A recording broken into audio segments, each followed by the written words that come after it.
Signum Magnum apparuit. Pelo sinal da Santa Cruz, livra-nos Deus, nosso Senhor, dos nossos inimigos. Em nome do Pai, do Filho e do Espírito Santo. Um grande sinal apareceu no céu. Reverendíssimo Padre Ednei, caríssimos irmãos, hoje nós celebramos uma das grandes festas de Nossa Senhora, a festa da Assunção de Maria Santíssima, o dia em que ela foi gloriosamente levada ao céu. A vida santíssima de Maria, que começou com graça tão extraordinária, com um dom impensável para o homem, que é a Imaculada Conceição, é hoje coroada com um fim igualmente glorioso, a sua Assunção ao céu. Na primeira leitura, nós acabamos de ouvir a aplicação que a Sagrada Liturgia faz hoje a Nossa Senhora. As palavras que eles se aplicam a Maria Santíssima, apresentando-a como aquela que cortou a cabeça dos nossos inimigos. Não só dos inimigos, mas do chefe dos inimigos. Uma alusão clara do que foi a vida de Maria, uma imagem que resume o que foi a existência e a passagem de Nossa Senhora aqui neste mundo. Maria Santíssima é a mulher que desde o Gênesis foi prometida, da qual surgiria a prole, por meio do qual o inimigo, o antigo inimigo, aquele que fez gerar o pecado original, a ofensa primeira a Deus, esse inimigo seria derrotado. E Nossa Senhora é não só aquela que pisou na cabeça desse inimigo, o esmagou, mas cortou, matou, tirou a vida desse inimigo. Vida essa que ele usava para afastar os filhos de Deus do eterno Pai. Assim como no mistério da Imaculada Conceição, nós vemos brilhar a providência, o amor e sobretudo o poder de Deus ao suspender as leis naturais e espirituais para Nossa Senhora, especialmente a lei do pecado, para que ela entrasse nesse mundo sem pecado, sem culpa, sem contato algum, sem nunca ter pertencido, nem que seja por um segundo, ao demônio. Assim também no fim da vida, nosso Senhor quis presenteá-la com graças extraordinárias. E em Maria, Ele quis já realizar tudo aquilo que Ele deseja realizar um dia também conosco. Diz, por tradição, a Sagrada Escritura não nos conta, mas por tradição, diz-se que Nossa Senhora viveu ainda muitos anos neste mundo após a ascensão de Jesus, o dia em que Ele subiu ao céu. Porque assim como ela teve um papel fundamental, que só ela podia cumprir, não só na geração, mas também na educação, no fortalecimento do menino Jesus, até que ele chegasse à idade perfeita para começar o seu ministério público, era necessário que essa mesma mãe que gerou a cabeça da igreja, também gerasse o corpo da igreja. Era necessário que Nossa Senhora permanecesse nesse mundo, apesar do incômodo e da saudade que isso lhe trazia ao coração. Era necessário que ela permanecesse nesse mundo, para que também, trazendo a esse mundo o corpo místico de Jesus, a igreja, o educasse, o protegesse e o guiasse nos seus primeiros anos de vida, tal como fez a Nosso Senhor. O fim da vida de Maria Santíssima é extraordinário. Quando a igreja finalmente proclama o dogma da Assunção de Nossa Senhora, não toca no assunto de se Maria morreu ou se Maria não morreu. O dogma diz tão simplesmente que Nossa Senhora subiu ao céu em corpo e alma. Bom, quando alguém morre, morrer é a separação de corpo e de alma. Todos nós somos um composto de uma parte natural, uma parte animal, que é a nossa carne, o nosso corpo, e de uma parte espiritual, que é a nossa alma. É a união dessas duas coisas que torna o homem. Por exemplo, quando nós vamos colocar a intenção da missa pela alma de alguém, pela alma de fulano, porque o corpo de fulano está na terra, está sepultado. A alma de fulano está no lugar que ele mesmo criou para si durante a vida, com suas obras.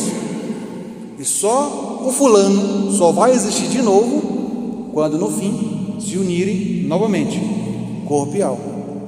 E assim todos os santos que estão no céu apenas com a sua alma, porque os seus corpos estão, grande parte deles, estão expostos para a veneração pública dos fiéis, são as relíquias, ou estão zelosamente enterrados, esperando o dia da ressurreição final.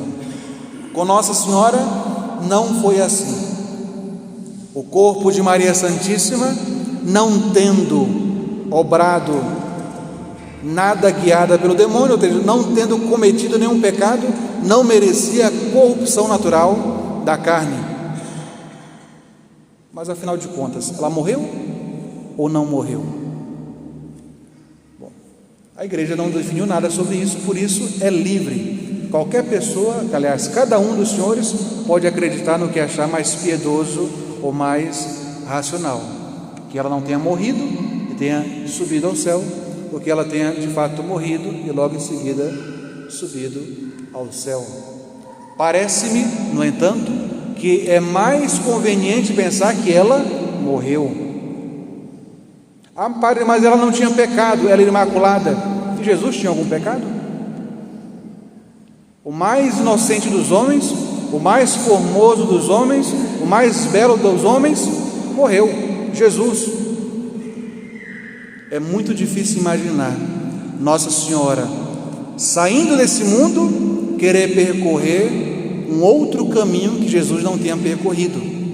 Se Jesus, que podia nos salvar sem sofrer daquele modo, mas quis nos salvar daquele jeito tão cruel, Nossa Senhora, imagino eu, não iria querer sair desse mundo sem passar pela mesma porta que Nosso Senhor passou, a morte. É claro que a morte de Maria Santíssima, se acreditamos nisso, não pode ser a morte de um pecador. Santo Afonso, nas suas meditações, vai dizer a certo momento: como é que se morre? Alguns morrem dormindo, outros morrem andando, outros morrem sorrindo, outros morrem no próprio ato do pecado. Mas para uns e para outros, a morte sempre vem de improviso. Por mais que alguém esteja doente, decrépito, nos finalmente, mas sempre tem uma esperança dele, dos parentes, de durar um pouco mais. Por isso, por mais que a morte venha depois de uma longa enfermidade, sempre pega alguém de surpresa.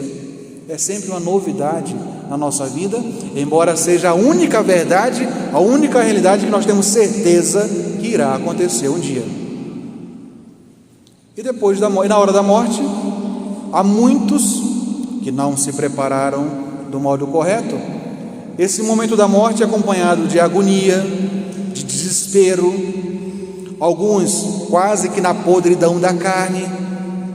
Ou seja, a partida desse mundo para o homem normalmente é algo doloroso, é algo penoso, por causa do pecado, porque a morte foi dada como um castigo ao homem.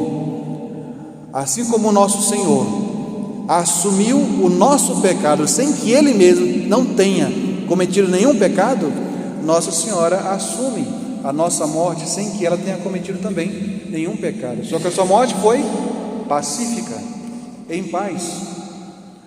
Os orientais chamam o dia de hoje de dormição, a dormício de Nossa Senhora, o sono de Nossa Senhora.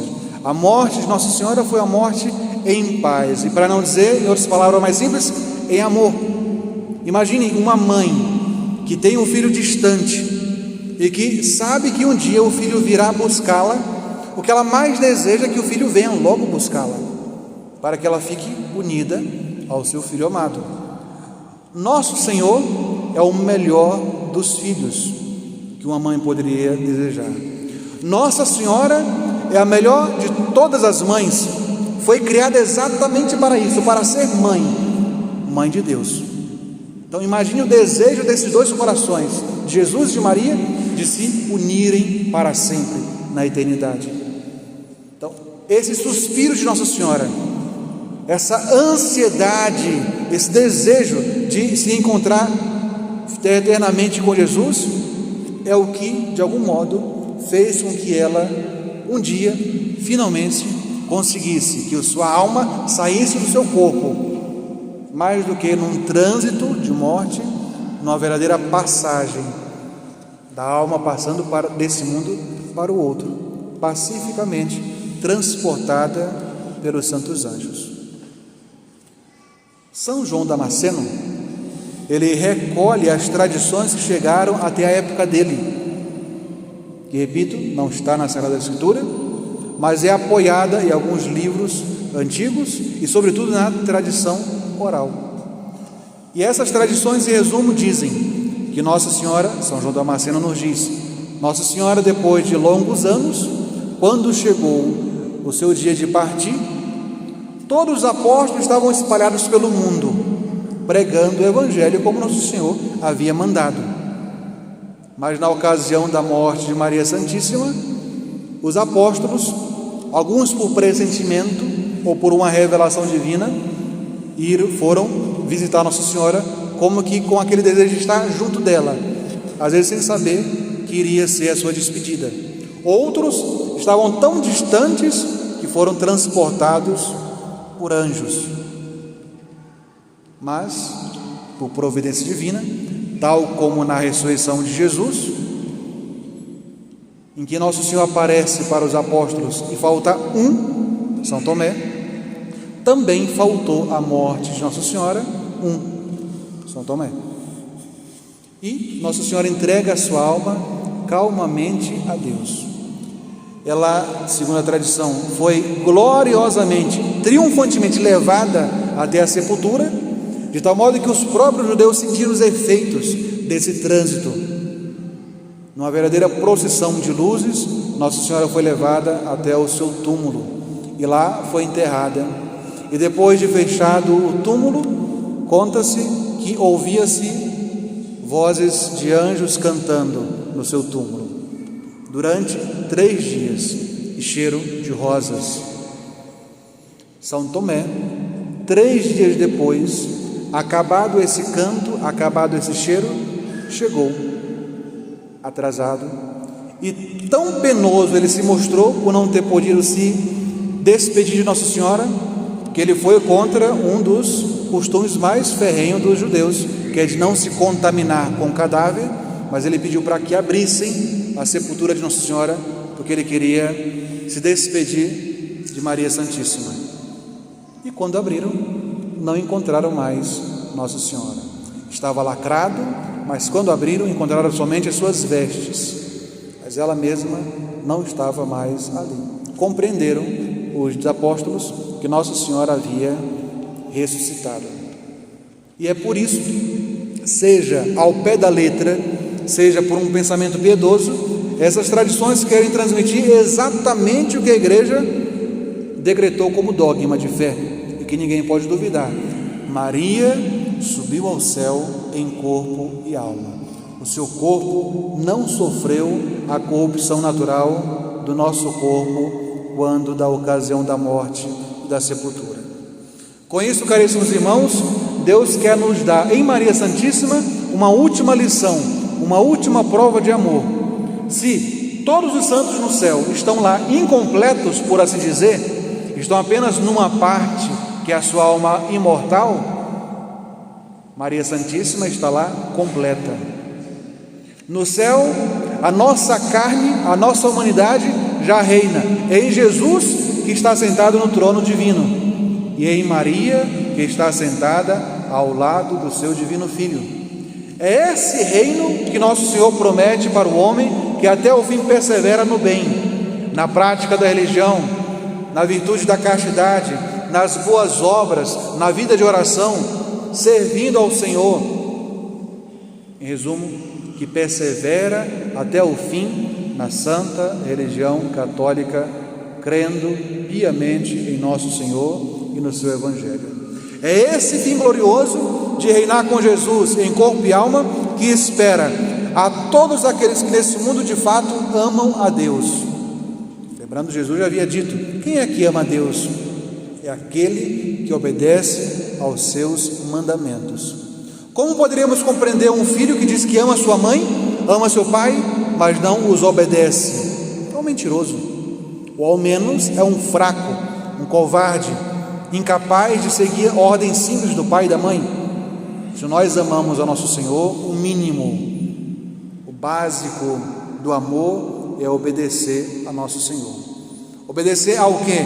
Aos seus mandamentos. Obedecer a quem? A igreja. E buscar onde essa fonte? Naqueles que são os legítimos representantes da igreja, os padres, os bispos. Assim, caríssimos irmãos, nós estaremos garantindo a nós o final feliz que hoje nós celebramos de Nossa Senhora. Esse dia maravilhoso em que um dia também nós seremos levados deste mundo, desse vale de lágrimas, até o paraíso, e lá reinaremos com Nosso Senhor, a exemplo de Maria, como hoje já está, em corpo e alma, diante de Nossa Senhora, diante de Nosso Senhor, no reino do eterno amor, em recompensa dos trabalhos que sofremos neste mundo. Nessa intenção, que Deus nos ajude. Em nome do Pai, do Filho e do Espírito Santo. Amém.